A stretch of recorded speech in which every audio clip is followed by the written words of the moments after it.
Hello everyone. This is a very different video than the kind of ones I would usually make. I've got no script for this one, no jokes that I spent thinking of while going 85 miles per hour on the drive home. Just my thoughts on something that I like to watch a whole lot. MCC, Minecraft Championship. I love MCC. I could talk about MCC all day long. I know nothing about the stats. I couldn't tell you who got 20 kills in BattleBox and MCC 12 or something like that I'm sure other people could.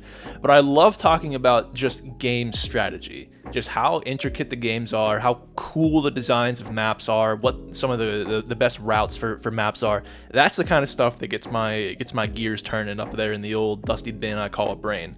And there was a little bit of steam coming out of the old dusty bin after this latest MCC, MCC 32. It was a hard MCC.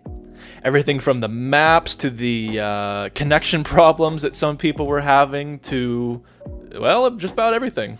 I watched Tubbo. I watched Pink Parrots for my first viewing, and then immediately after that one was over, I went back to watch Red Rabbits because I wanted to see Ranboo win after all of these events. So I guess let's run through a couple of the games and compare them to some of the old MCCs and just sort of give my general thoughts on why I think they're difficult. So game one was Rocket Spleef.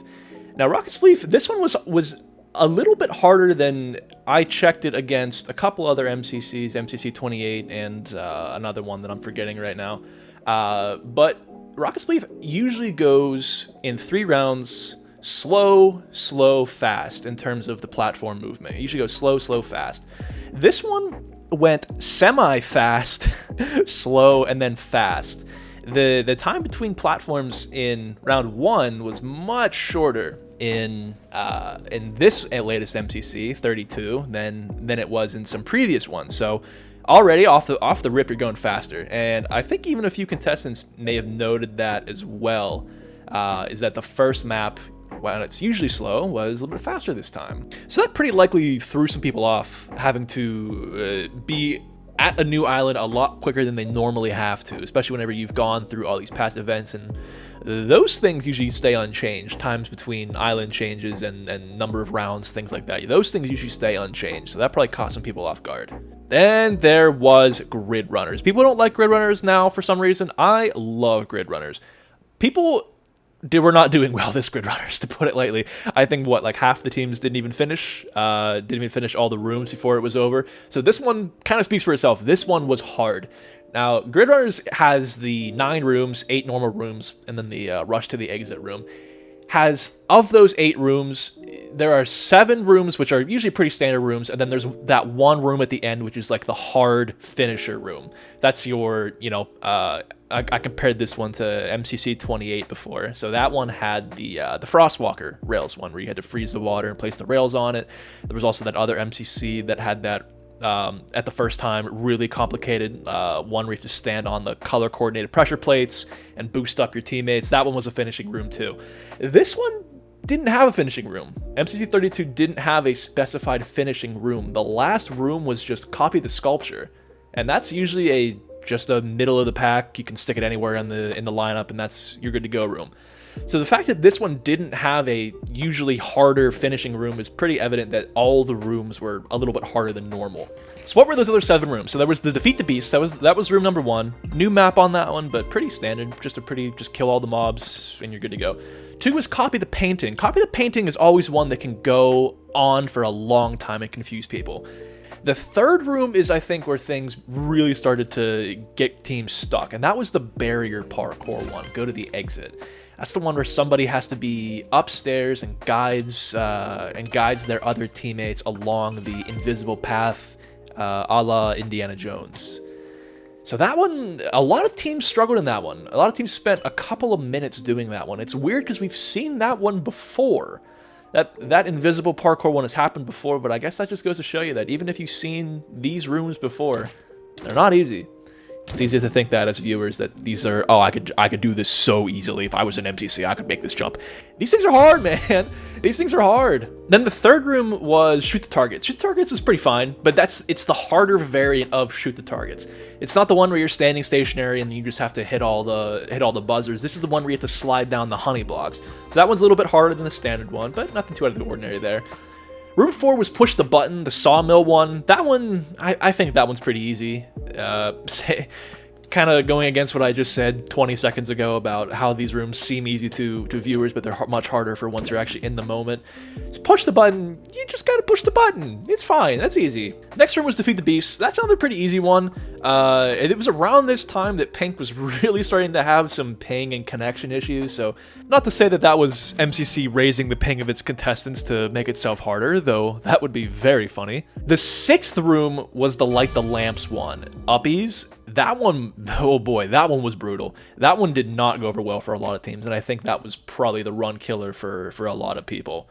I think Uppies is hard because you think you see how to do it. You think that you can understand and, like, wiggle your fishing rod and then have it land in just the right way, but Minecraft don't play like that. Minecraft don't want you to play like that. So a lot of people are getting held up on light the lamps because it's a tough one, and landing all of the fishing rod shots, very hard, very difficult.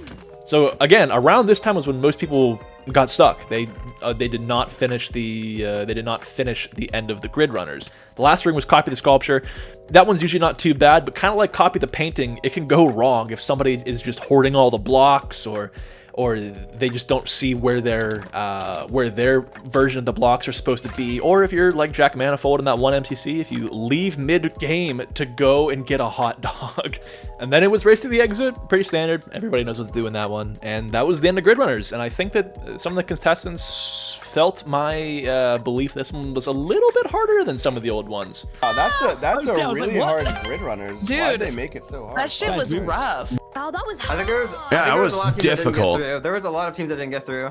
Yeah. Gosh, that was so God damn. difficult. That was like super hard. Wait. We got 9 seconds. I've never. That was rough. Interesting. Yeah. That was horrible. To be fair, how many other teams didn't finish? 5 other teams didn't finish, it looks like, or 4 other teams. Oh.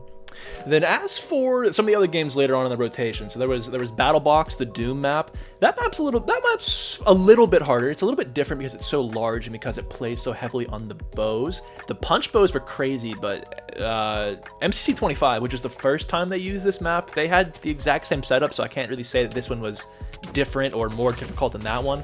I think people just really noticed the punch bows in this one. They were getting flung off a lot more, but nothing too out of the ordinary. Then we had the new Ace Race map. New Ace Race is always difficult at first for the people who aren't like super mechanically good at it, but it always gets solved eventually. And give it 1 or 2 more plays, and the optimal route will be down. And saying that it's more difficult is going to be like, you know, everybody's going to get it by that point. And Parkour Warrior was harder, but I think that you have to expect that now, given that Parkour Warrior is on MCC Island and everybody and their mother can play it now. I think you have to expect Parkour Warrior to get harder, just so that way you can't grind every single jump that's going to be in the event on MCC Island. Then finally there was Sands of Time. Sands of Time felt harder too. At least from the first time I watched it, Pink Parrots, there was just struggle and concern immediately. I don't know if all the other POVs were like that. I haven't watched all of them, but there was a lack of sand within the first like 3 minutes of the timer starting, which usually you expect to go a little bit longer for things to stay calm, but it didn't take too long for things to start spiraling in Sands of Time. And on the all, this was a shorter Sands of Time than any of the ones we've seen in the past couple of events, at least. This one lasted 11 minutes, from as soon as it said go to as soon as the last team left the dungeon and it said game over. It was 11 minutes, just around about that. And then I compared that to 2 other MCCs, MCC 29, which that Sands of Time lasted for 15 minutes, and MCC 28, that Sands of Time lasted for almost 14 minutes. So, not a big difference, I guess, but a little bit shorter, and I guess it was just enough of a change for people to get sent into panic mode pretty quick, which, honestly, I thought was pretty entertaining. What it seemed to me is that there wasn't as many big clumps of sand where you might find like 2 or 3 or even 4 in one area. It was much more evenly spread out and deeper into the paths than it normally is, which honestly I kind of like. The Vault Runners are going to need to come back to the Sand Timer a lot more to drop off sand for the Sandkeeper. It's going to encourage them to not go super deep down paths that maybe don't lead to a vault or go anywhere like that. It's going to encourage going down as many paths as possible, just to sort of see if there's anything within the first couple of minutes, a couple of rooms of those paths. So I think it's going to encourage people to explore more of the map, which would be cool, and not just entirely focus on the vault paths. If they can't rely on them to give them just tons of sand to send back to the Sandkeeper, they're going to need to try out the other paths, which I think is a good change. Also, Source, I made it up, trust me bro, on this one. I think there are more mobs. I have no empirical evidence to support that, but it seemed like every spawner was just pumping them out at all times. So yeah, that's about it. That's about the whole video. So tell me in the comments, is this kind of video that I should make again in the future? Am I just being a dumb idiot? And you can tell me, hey Piptide, you're being a dumb idiot.